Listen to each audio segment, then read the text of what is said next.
আসসালামু আলাইকুম। আমি সাংবাদিক জুলফিকার আলী জুয়েল। তেলিছালা লগস গার্মেন্টসের পাশে জেসমিনের বাসায় কালকে বেলা ৩টার পরে ভয়াবহ অগ্নিকাণ্ড, তার কিছু চিত্র আমি তুলে ধরছি। আপনারা দেখেন সে এখানে যারা চাকরি করে প্রতিটা গার্মেন্টসের শ্রমিক, তাদেরকে তারা অতি কষ্ট করে তারা এই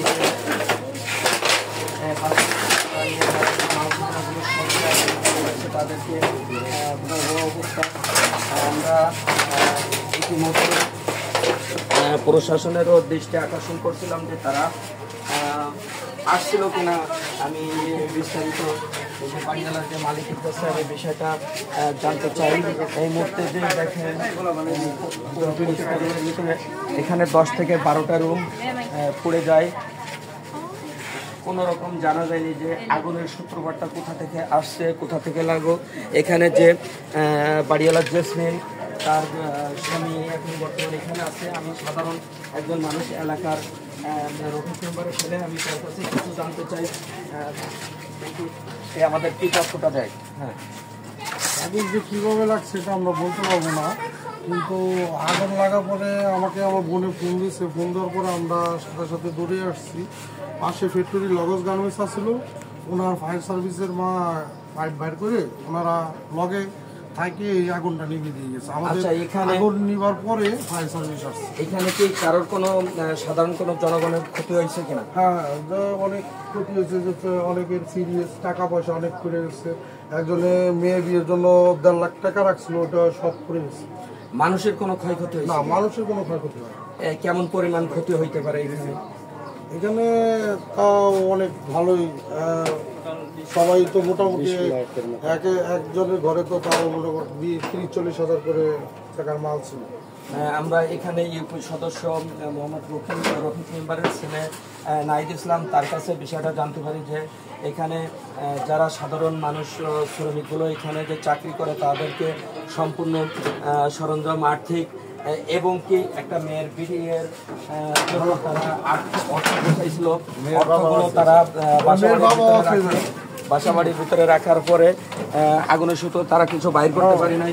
মেয়ের বাবা এখানে আছে, যার মেয়েটা বিয়ে, ও যে সামনে যে কথা বলো, মেয়েটার সাথে কথা বলতে চাই। আপনি কি মেয়ের বাবা? হ্যাঁ, আপনি কি জানতে পারছেন যে কিভাবে আগুন লাগছে? ব্যবসায়ী মেয়েটা ঘরে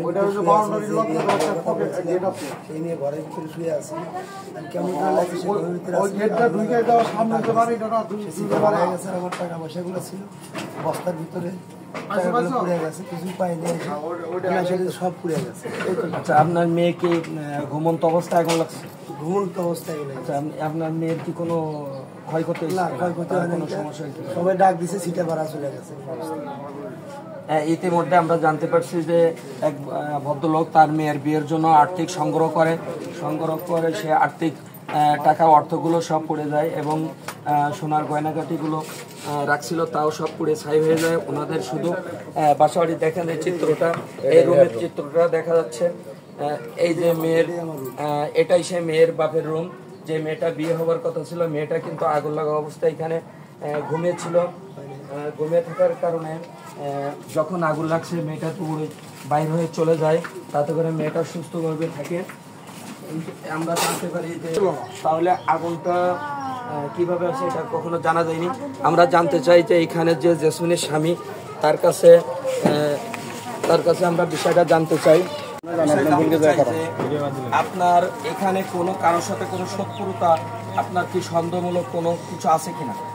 না, এরকম জানা মতে আমার এরকম কোনো শত্রুতা বা কারোর এরকম সন্দেহমূলক কেউ নেই।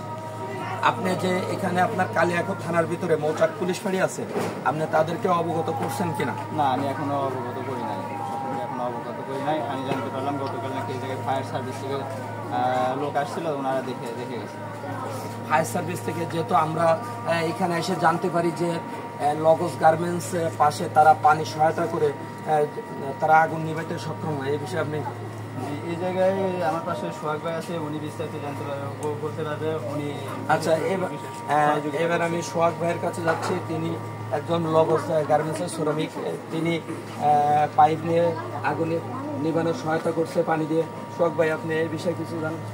আমি যখন খবর পাই যে জায়গায় আগুন লাগছে, তখন আমরা অফিস থেকে বেশ কয়েকজন লোক আসার পরে আগুন লাগছে। আগুন লাগার সময় আমাদের যে ফায়ার সার্ভিসের পাইপ আছে অফিসে, ওই ফায়ার পাইপ নিয়ে আমরা ছাদে থেকে একই দিছি অফিসে। ওরা তো বাসায় ঢুকছে, বাসায় ঢুকে চাবি দিয়ে বাসা আগুনে পুড়ছে না, জায়গায় লোকজন আছে তো এই জায়গায় আছে। ফায়ার সার্ভিস আসার আগ মুহূর্তে আমরা আগুনটা নিভাইছি। ওদের আসার পরে আমি তোমার আইতাছি, তবে লগস থেকে আমরা যথেষ্ট সাপোর্ট পাইছি আগুন নিভানোর জন্য।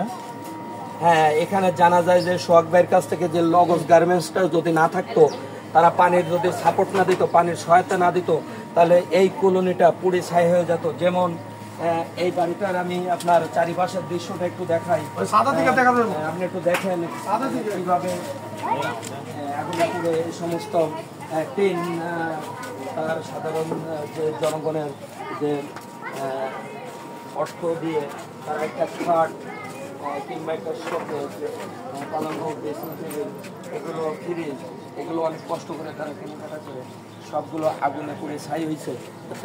এ বিষয়ে যে আগুনে যারা পুড়ে গেছে সাধারণ মানুষ, আপনারা তো পার্শ্ববর্তী ছিলেন, তাদেরকে আশা আছে কার আপনাদের? আচ্ছা, আপনি এখানে কি একটা রুম পড়ে গেছে, এই রুম আপনার রুম? আমরা এখানে জানতে পারি যে ক্ষতিগ্রস্ত একজন মহিলা, সে একজন গার্মেন্টস কর্মী, তার কাছে বিষয়টা জানি। আপনি যে যখন আগুন লাগে তখন আপনি কোথায় ছিলেন? অফিসে ছিলেন। আপনি এর আগে জানতে পারেন নাই? আপনারা কেউ জানাই নাই? আপনি এখানে কি আপনি একা থাকেন না আপনার স্বামী কোথায় থাকেন? তাহলে আপনি রাত্রে কোথায় ছিলেন? আরেক বাসায় থাকার জন্য। এই বাড়ির মালিকের আরেকটা বাসা আছে, সেখানে আপনি থাকছেন? হ্যাঁ, উনি খবর পাইনি। উনি 8টার সময় খবর পাওয়ার পরে উনি আইসে দেখে যে ওনার রুমটা পুড়ে ছাই। সাধারণ মানুষ তার পার্শ্ববর্তী রুমের থেকে তারে কাপড় আইনে দেয়, তার পরার জন্য 3 পিস কিংবা সহায়তা করে। এটাই এই পর্যন্ত বিষয়টা জানা গেল। আর বাকিটুকু ফায়ার সার্ভিস তারা আইছিল, তারা আইসে তো কোনো তথ্য খুঁজে পায়নি, এবং কি আগুনের সূত্রপাত কোথা থেকে লাগছে এটা এখনও জানা যায়নি।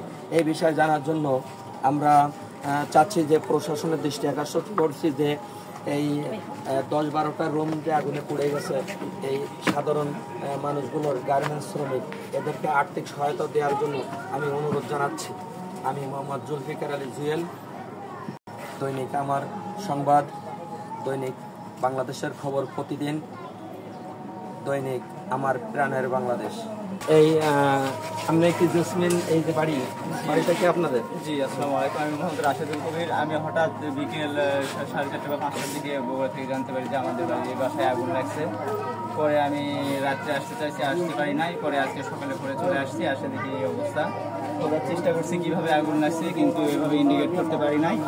ওই সময় কারেন্টও ছিল না, সবার সাথে কথা বলছি, কারেন্ট থেকে লাগার সম্ভাবনা নাই। আর সিলিন্ডার যেগুলো দেখছি ওগুলো একটাও বিস্ফোরণ হয় নাই, সিলিন্ডার থেকেও লাগে নাই। তাহলে কি আপনি কি কোনো কয়েল, যে মশার কয়েল রেখে তারা তালাবদ্ধ করে চলে গেছে, এমনও তো হতে পারে? এই বিষয়ে এরকম কোনো ইনফরমেশন কারোর কাছ থেকে পাই নাই যে কিভাবে লাগছে।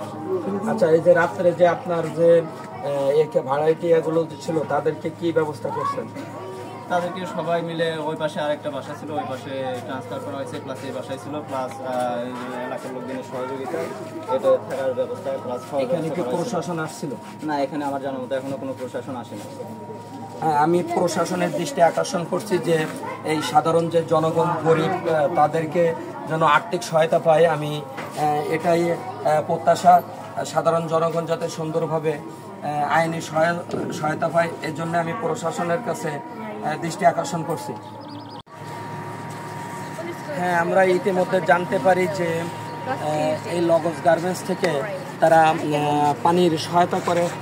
লগজ গার্মেন্টসের 3টা ইউনিট দিয়ে তারা যদি সহযোগিতা না করতো, তাহলে এই যে পুরো কলোনিটা যে দেখা যাচ্ছে যে টিন সেট, যে পুরো কলোনিটা, এই যে পুরো কলোনিটা পুরো ছাই হয়ে যেত।